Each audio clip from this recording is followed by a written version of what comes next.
قاد الإنجليزي جود بيلينجهام فريقه ريال مدريد للانتصار في مواجهة الكلاسيكو ضد الغريم التقليدي برشلونة بنتيجة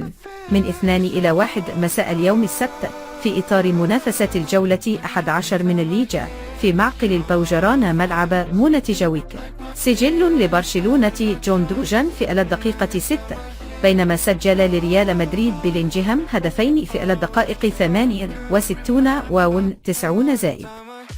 2. بدأت المباراة بضغط من أصحاب الأرض، والذي نجم عن هدف مبكر بأقدام الكي جون دوجان، والذي كان يتبادل الكرة مع جو فيليكس على حدود منطقة الجزاء ليسقط لاعب ريال في خطأ ساذج. تصل الكرة على إثره داخل المنطقة وتتهيأ أمام الألماني الذي سدد بسهولة في الشباك بلا الدقيقة 6، وكاد الشاب فيرمين لوبيز أن يضيف الهدف الثاني لبرشلونة في الدقيقة 14 بتسديدة ارتطمت بالقائم الأيمن، وحاول أنطونيو روديجر التسديد من خارج المنطقة، لكن الكرة مرت بجانب القائم الأيمن في الدقيقة 22، وصوب الكي جون دوجان كرة من داخل منطقة الجزاء، لكنها مرت خارج الملعب في الدقيقة 34، وشتت كارفاخال تصويبة من جو فيليكس داخل المنطقة في الدقيقة 41، وانتهى الشوط الأول بتقدم برشلونة بهدف دون رد. ومع بداية الشوط الثاني انطلق رودريجو على الطرف الأيمن وصوب كرة قوية، لكنها مرت أعلى مرمى تيرشوتيجن في الدقيقة 46،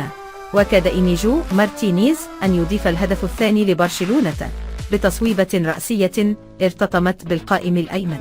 قبل أن ترتد أمام زميله أراوخو الذي سدد على المرمى لولا تألق الحارس كيبا في الدقيقة 51،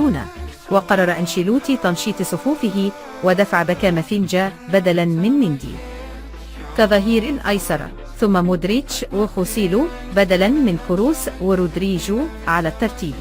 ودفع تشافي هيرنانديز بمهاجمه روبرت ليفاندوفسكي من أجل مضاعفة النتيجة، وأشركه بدلا من فئران توريس، وانطلق كانسيلو وسدد كرة قوية تصدى لها ثنائي دفاع الريال روديجر وألابا لتمر بجانب القائم الأيمن وتتحول إلى الركنية في الدقيقة 64، وأرسل تشوميني تصويبة صاروخية. ودخل برشلونة المباراة بالتشكيل التالي: حراسة المرمى تيرشتيجن، الدفاع بلدي، مارتينيز، أراوخو وكريستنسين، الوسط كانسيلو، فيرمين لوبيز وجون دوجان، الهجوم جو فليكس، جافي وفيران توريس. وخاض ريال مدريد المباراة بلا التشكيل التالي: حراسة المرمى كيبا، الدفاع آئبة، رواديجر، كارفخال وميندي، الوسط فالفيردي،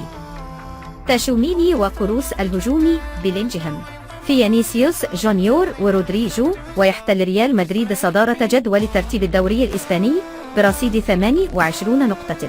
يليه جيرونا صاحب الوصافة برصيد 28 نقطة، لكن فارق الأهداف لصالح الملكية، ثم برشلونة ثالثا برصيد 24 نقطة بعد مرور 11 جولة. وغاب بدري عن